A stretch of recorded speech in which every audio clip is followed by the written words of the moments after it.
Cable T V operators അസോസിയേഷന്റെ 14ാമത് സംസ്ഥാന കൺവെൻഷന് തിരുവനന്തപുരത്ത് തുടക്കം. ഇന്ന് നാളെയുമായി നടക്കുന്ന കൺവെൻഷന്റെ ഉദ്ഘാടനം കേരള നിയമസഭാ സ്പീക്കർ എൻ ഷംസീർ നിർവഹിച്ചു.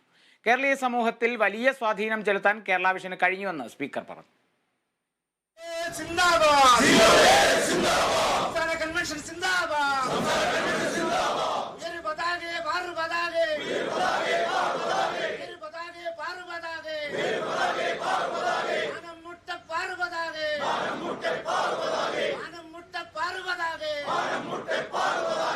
Thiruvananthapuram Vazhuthacaud Mount Carmel convention centre cable T V operators അസോസിയേഷന്റെ 14ാമത് സംസ്ഥാന കൺവെൻഷന് വേദിയായി.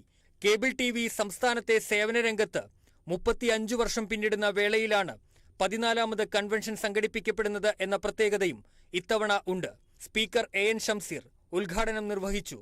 നിർമ്മിത ബുദ്ധിക്ക് കേബിൾ മേഖലയിൽ കടന്നുവരാൻ കഴിയുമോ എന്ന് പരിശോധിക്കണമെന്നും അതിന്റെ നല്ല വശങ്ങൾ സ്വീകരിക്കണമെന്നും സ്പീക്കർ പറഞ്ഞു.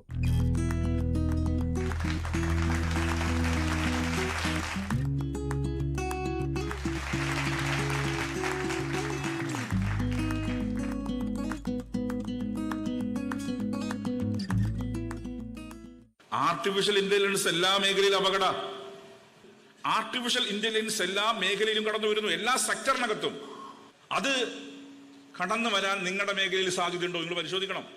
നല്ല വശങ്ങൾ സ്വീകരിക്കാം. എല്ലാത്തിന്റെയും നല്ല വശങ്ങൾ സ്വീകരിക്കുമ്പോൾ എല്ലാത്തിലും മെറിറ്റ്സും ഡിമെറിറ്റ്സും ഉണ്ടാവും. പ്രോസ് ആൻഡ് കോൺസ് പറഞ്ഞ പോലെ എല്ലാത്തിലും മെറിറ്റ്സും ഡിമെറിറ്റ്സും ഉണ്ടാവും. മെറിറ്റ്സ് സ്വീകരിക്കുന്ന തെറ്റുമില്ല. അതിനകത്ത് നിങ്ങൾ ഏറ്റവും ഗൗരവമായി ചർച്ച ചെയ്യേണ്ട വിഷയം, ഈ മേഖലയിൽ ഇത് കടന്നു വരാൻ സാധ്യതയുണ്ടോ? കൺവെൻഷനിൽ digital cable T V broadband മേഖലയിലെ ഭാവി സാധ്യതകളും പ്രതിസന്ധികളും സർക്കാർ നയങ്ങളും ഗൗരവമായി ചർച്ച ചെയ്യും. കഴിഞ്ഞ വർഷം മരണമടഞ്ഞ സഹപ്രവർത്തകർക്കും MT ഉൾപ്പെടെയുള്ളവർക്കും അനുശോചനം അറിയിച്ചു തുടങ്ങിയ കൺവെൻഷന്റെ ഉദ്ഘാടന പരിപാടിക്ക് COA സംസ്ഥാന ട്രഷറർ ബിനു ശിവദാസ് സ്വാഗതം ആശംസിച്ചു. MLA ആന്റണി രാജു അധ്യക്ഷനായി. തുടർന്ന് മികച്ച അവതാരകനുള്ള സംസ്ഥാന ടെലിവിഷൻ അവാർഡ് നേടിയ കേരള വിഷൻ ന്യൂസിന്റെ എക്സിക്യൂട്ടീവ് എഡിറ്റർ MS ബനേഷ്, സംസ്ഥാന സ്കൂൾ കലോത്സവത്തിൽ മികച്ച ക്യാമറാമാനുള്ള പുരസ്കാരം നേടിയ സനോജ് പയ്യന്നൂർ എന്നിവരെ ആദരിച്ചു.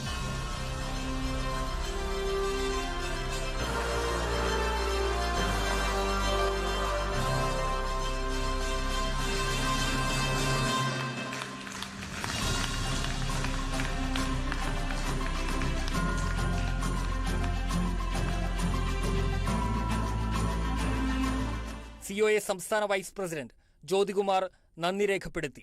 സംസ്ഥാന പ്രസിഡന്റ് പ്രവീൺ മോഹൻ, സംസ്ഥാന general secretary PB Suresh, COA vice president Rajmohan, Kerala Vision News MD Prajesh Achandi കൂടാതെ COAയുടെ ജില്ലാ സംസ്ഥാന ഭാരവാഹികളും പങ്കെടുത്തു.